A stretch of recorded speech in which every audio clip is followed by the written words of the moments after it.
이 시간 우리 주제표와 우리 복음 캠페인 같이 하겠습니다. 자, 시작. 복음으로 교회를 새롭게, 세상을 이롭게, 복음으로 가정을 세우겠습니다. 복음으로 전도하고 선교하겠습니다. 복음으로 세상을 섬기겠습니다. 아멘. 우리 묵상 말씀 에베소서 6장 4절 우리 세 번 같이 하겠습니다. 또 아비들아 너희 자녀를 노엽게 하지 말라. 오직 주의 교훈과 훈계로 양육하라. 또 아비들아 너희 자녀를 노엽게 하지 말라. 오직 주의 교훈과 훈계로 양육하라. 또 아비들아 너희 자녀를 노엽게 하지 말고 오직 주의 교훈과 훈계로 양육하라. 아멘. 하나님께서 오늘 우리에게 주신 말씀은 요한복음 7장 53절에서 8장 20절까지의 말씀입니다. 자, 오늘 본문을 통해서 세상의 빛이란 제목으로 말씀의 은혜를 같이 나누겠습니다. 제가 이 방화동에 처음 이사 왔을 때는 이 지역 지리를 잘 몰랐습니다. 그래서 이제 그때는 일단은 아는 길로만, 큰 길로만 이렇게 다녔습니다.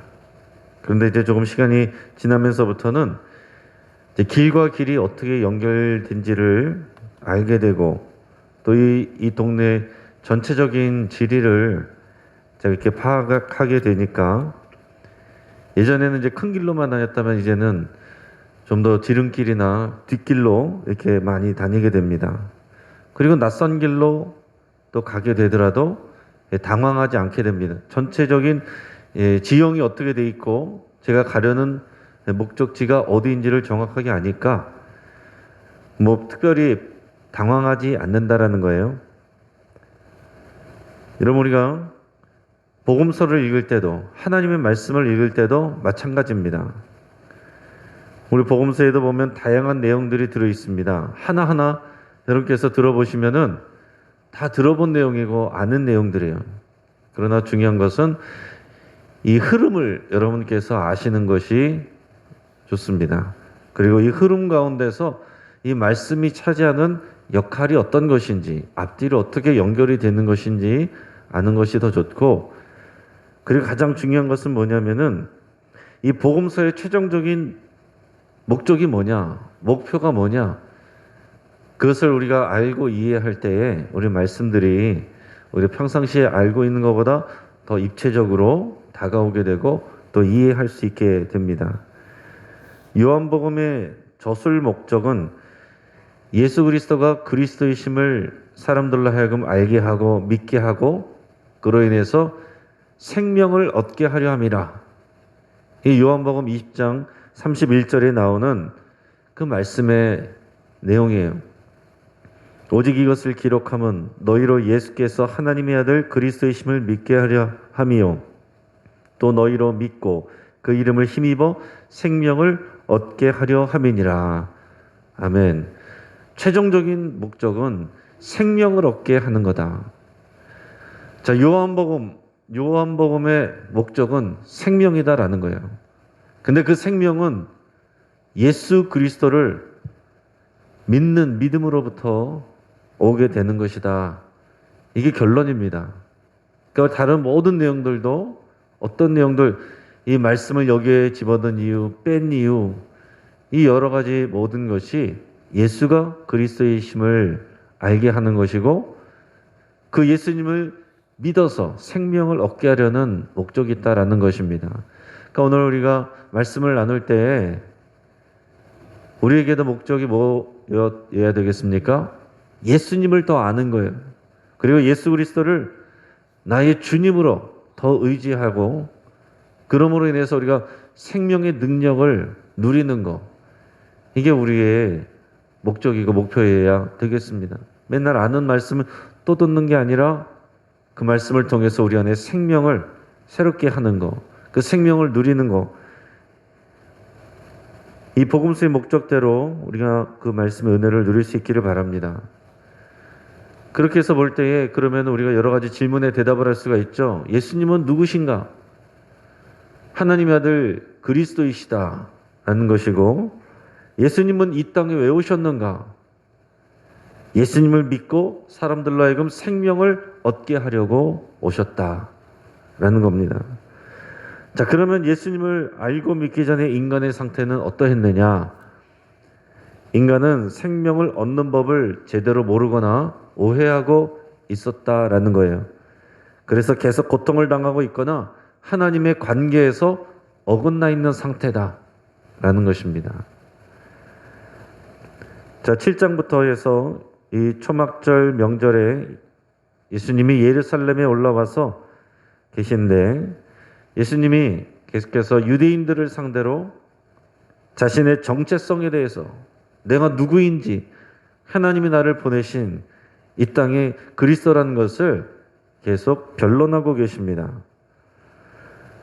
자, 그런데 오늘 우리가 읽은 본문 말씀의 요한복음 7장 53절부터 8장 11절, 여기의 말씀의 내용은 간음하다가 잡혀온 여인의 이야기입니다. 최근에도 이 내용을 우리가 나눴었죠.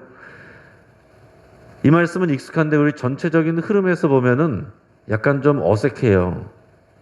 여러분들이 그것을 느낄 수 있다면, 그것을 느끼는 데까지 간다면 이 말씀의 흐름을, 그 맥을 더 깊이 우리가 보고 있는 것입니다. 예수님께서 내가 누구인지를 이렇게 증거하는 가운데에 오늘 이야기는 뭔가 맥락과는 조금 상관없어 보이는 그런 느낌이 있어요. 하지만은 이 요한복음에 원래 들어있던 내용이 아닌 걸로 보이지만, 그러나 요한복음의 전체적인 목적에 맞기 때문에 여기에 들어간 것으로 보입니다.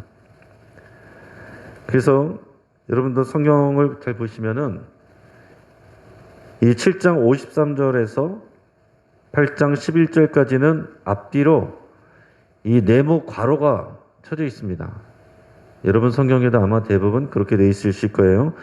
7장 53절 앞에 보면은 이 네모 괄호가 시작되는 게 있고, 11절 끝에 보면 끝에 괄호가 있어요. 그래서 이 부분이 원래 흐름에 들어가 있던 내용은 아니지만 중요한 내용으로서 여기에 들어갔다라는 것을 이제 표시를 하고 있습니다. 자, 이 내용을 보면 예수님이 감람산에 기도하러 갔다 오셨습니다. 그리고 다시 성전에 들어가셨어요. 지금도 여전히 초막절 그 때입니다. 그랬더니 많은 사람들이, 백성들이 예수님께로 나와서 예수님의 말씀을 듣기 시작했어요. 자, 그런데 그때 서기관들과 바리새인들이 음행 중에 잡힌 여자를 끌고 와서 예수님이 무리들을 가르치고 있는데 그 한가운데에다가 이 여인을 세워놨습니다. 그리고서는 예수님께 공개 질문을 하는 거예요. 이 여자가 간음하다가 현장에서 잡혔습니다. 모세가 율법에 이러한 여자를 돌로 치라 명하였는데 선생은 어떻게 말하겠습니까? 그럼 분명히 신명기에는 간음한 자에 대한 그 처벌에 대한 내용이 나와 있습니다. 그런데 신명기 22장에 보면은 간음한 여자뿐만 아니라 남자도 죽이라고 돼 있어요. 또 특히 들에서 남자가 여자를 강간한 경우에는 남자만 죽여라 이렇게 돼 있습니다. 자, 그런데 지금 서기관과 바리새인들은 여자만 데려왔습니다. 여기 여러 가지 이제 미심쩍은 내용들이, 생각들이 드는 거죠. 도대체 그 현장은 어떻게 알고서 이 여인을 잡아왔는가? 또 간음은 혼자 하는 것이 아니고 남자랑 같이 했을 텐데 남자는 어디 가고 여자만 데려왔는가? 그리고 지금 예수님이 재판관도 아니고 목격자도 아니고 이 사건과 상관이 없는데 이 여인을 왜 예수님께로 데려오느냐 말이에요. 그것도 예수님이 사람들에게 말씀을 가르치고 있는데 그 한가운데다가 이 여인을 세워놓고 사람들 다 보는 앞에서 예수님에게 공개적으로 질문을 한 겁니다. 우리 6절 말씀, 우리 8장 6절 말씀을 같이 읽겠습니다. 그들이 이렇게 말함은 고발할 조건을 얻고자 하여 예수를 시험함이라.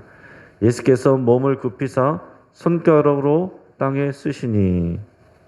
아멘.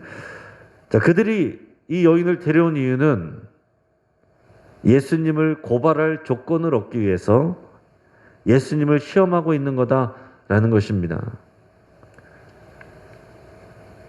자, 용서하라고 하면 율법을 어기는 것이 되고 돌로 치라고 하면 그 당시 로마법에 저촉되게 되어 있습니다. 왜냐하면 그 당시 로마법에 의하면은 사형 선고는 로마 총독만 할 수 있게 되어 있었습니다. 그래서 어떤 식으로 말을 하든지 예수님을 공격할 준비가 돼 있는 상태로 이 바리새인과 서기관들이 와 있다라는 얘기예요. 그들은 어떻게든 지금 예수를 죽이려고 하는 마음으로 와 있습니다. 그리고 그 와중에 이 여인도 죽을 수밖에 없는 것이고 그 이전에 이미 그녀는 인격살인을 당하고 있다라고 할 수가 있어요. 상상을 해보시기 바랍니다. 수많은 사람들, 무리들 가운데 한가운데서 세워놓고서 이 여인이 지금 음행하다가 잡혀왔다라고 돌로 칠까요? 이렇게 물어보고 있는데 이 여인은 벌써 죽은 목숨이죠. 자, 예수님은 죄 없는 자가 먼저 돌로 치라고 하셨고 정죄하던 그들은 양심의 가책을 느껴서 돌을 버리고 흩어졌습니다. 자, 이어지는 예수님의 말씀, 그것이 무엇인지 읽겠습니다. 우리 10절, 11절 말씀입니다. 예수께서 일어나사 여자 외에 아무도 없는 것을 보시고 이르시되 여자여 너를 고발하던 그들이 어디 있느냐? 너를 정죄한 자가 없느냐? 대답하되 주여 없나이다.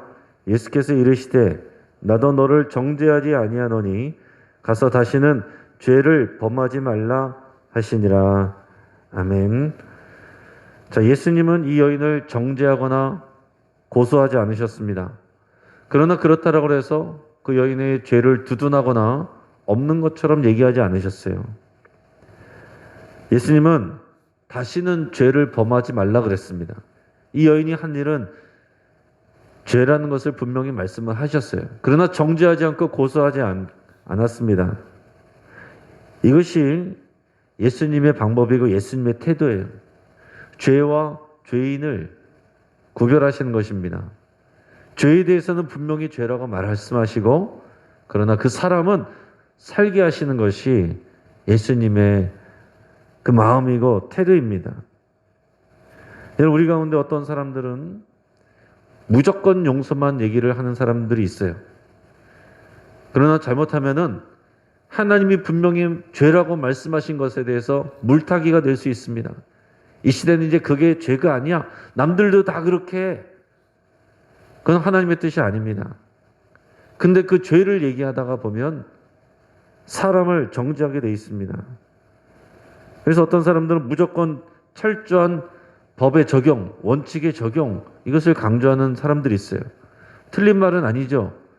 그러나 그들 가운데 생명을 사랑하는 마음이 없고 그 상대를 사랑하는, 영혼을 사랑하는 마음이 없으면 그것은 그냥 죽이려는 것이지 살리려는 게 아닙니다. 오늘 이 본문 말씀에서 보이는 것은 죽이려는 자들, 그 서기관들과 바리새인들이요, 살리려는 자 예수 그리스도입니다. 여러분, 우리가 주님이 우리를 죽이려고 달려드셨으면은 당연히 죽었어야 되는 사람들입니다. 그러나 주님이 우리를 살리고자 하셨기 때문에 우리가 살아있는 것이고 영생을 얻게 되는 것입니다. 그 생명을 주시기 위해서 예수님이 이 땅에 오신 거예요. 우리는 그 생명을 받은 사람들입니다. 그러니까 우리는 죄에 대해서는 우리가 그것을 드러내되 사람은 살리려고 하는 그 예수님의 마음이, 복음의 정신이 있어야 된다라는 것입니다. 우리가 법과 원칙을 얘기하면서 맞는 얘기를 하면서 가정에서도 노엽게 하고 상처를 주고 교회 안에서도 또 공동체 안에서도 얼마든지 사람을 상처 줄 수 있어요. 상처 주는 것뿐만이 아니라 중요한 것은 살리고자 하는 그 사랑과 생명의 정신이 있느냐. 내가 맞는 말 했는데 뭐 틀린 말 한 게 있느냐. 중요한 거는 이 생명의 정신이 있느냐. 살리려고 하는 마음이 있느냐. 이게 중요한 것입니다. 우리 교회는 살아나는 교회, 살리는 교회, 이게 복음 정신이에요.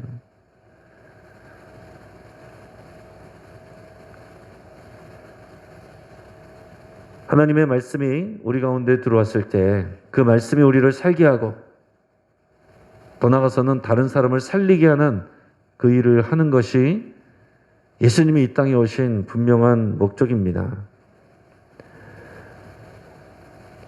이제 예수님께서는 성전 앞에서 자기 자신을 다시 변론하고 선포하시는 그런 내용이 이어져서 나오게 됩니다. 오늘 본문의 12절 말씀을 같이 읽겠습니다. 자, 시작. 예수께서 또 말씀하여 이르시되 나는 세상의 빛이니 나를 따르는 자는 어둠에 다니지 아니하고 생명의 빛을 얻으리라. 아멘. 나는 세상의 빛이라고 말씀하셨습니다. 나는 세상의 빛이다. 예수님이 스스로에 대해서 말씀하신 거예요. 자, 요한복음에는 예수님의 이런 신적인 자기 표현, 헬라어로 보면은 에고 에임이 이렇게 돼 있어요. 나는 무엇이다. 나는 무엇이다. 그게 요한복음에 7가지가 나옵니다. 오늘 이 세상의 빛은 두 번째예요. 앞에서는 뭐가 있었습니까? 예수님이 나는 하늘에서 내려온 생명의 떡이다. 그렇게 말씀하셨죠? 여기서 나는 세상의 빛이다. 이렇게 말씀하십니다. 그리고 앞으로 나오는 5가지는 양의 문이다. 선한 목자다. 부활이요 생명이다. 길이요 진리요 생명이다. 나는 참 포도나무다. 이 7가지의 예수님의 선언이 요한복음에만 나옵니다. 자, 그리고 이 요한복음에는 예수님의 표적도 7개가 나와요. 물로 포도주를 만드신 표적, 왕의 신하의 아들을 고치신 표적, 베데스다 연못에서 38년 된 병자를 고치신 표적, 5,000명을 먹이신 표적, 무리를 걸으신 표적, 날 때부터 맹인이었던 사람을 고치신 표적, 그리고 나사로를 살리신 표적.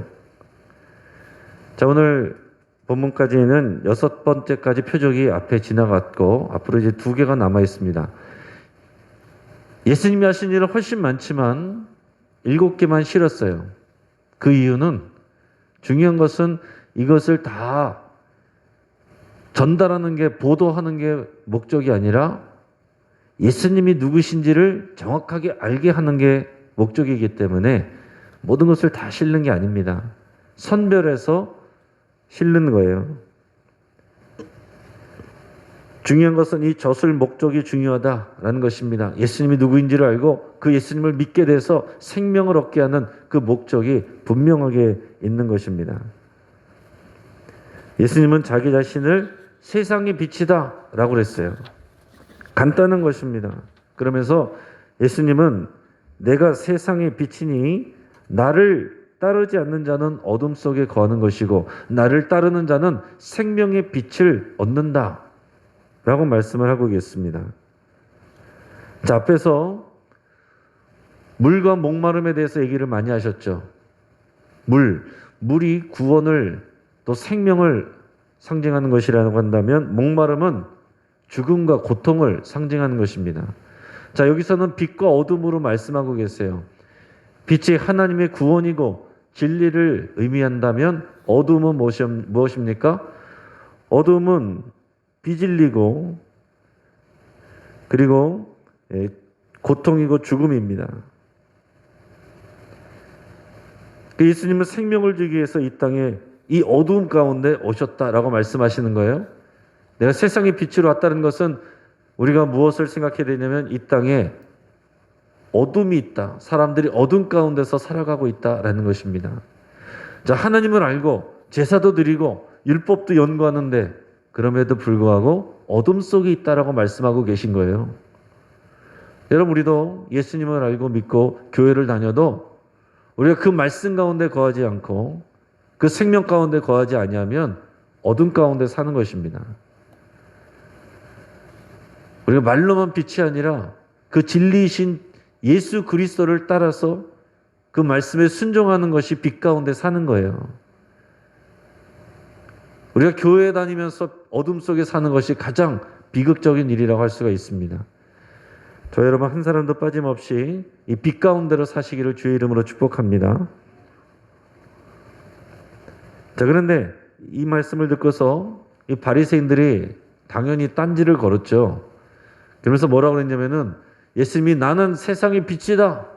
이런 존재다라고 말씀하시니까 그것은 설득력이 없다. 이렇게 대꾸했습니다. 왜냐하면 누가 다른 사람이 그렇게 증언을 해줘야지 자기가 자기 자신을 그렇게 증언하고 주장하면 그게 무슨 효과가 있냐? 이런 얘기를 하면서 예수님과의 변론이 이어지게 됩니다. 우리 13절에서 20절까지 말씀을 우리 같이 읽겠습니다. 바리새인들이 이르되 내가 너를 위하여 증언하니 내 증언은 참되지 아니하도다.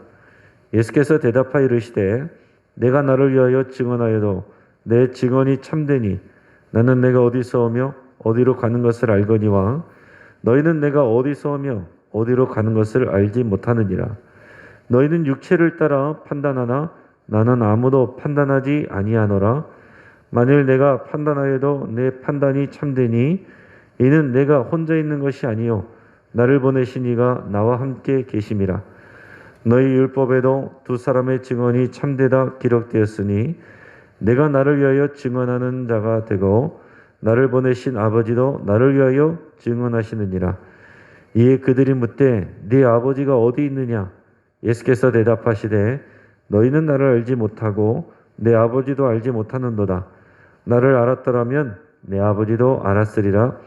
이 말씀은 성전에서 가르치실 때에 헌금함 앞에서 하셨으나 잡는 사람이 없으니 이는 그의 때가 아직 이르지 아니하셨음이더라. 아멘. 자, 예수님의 변론은 간단합니다.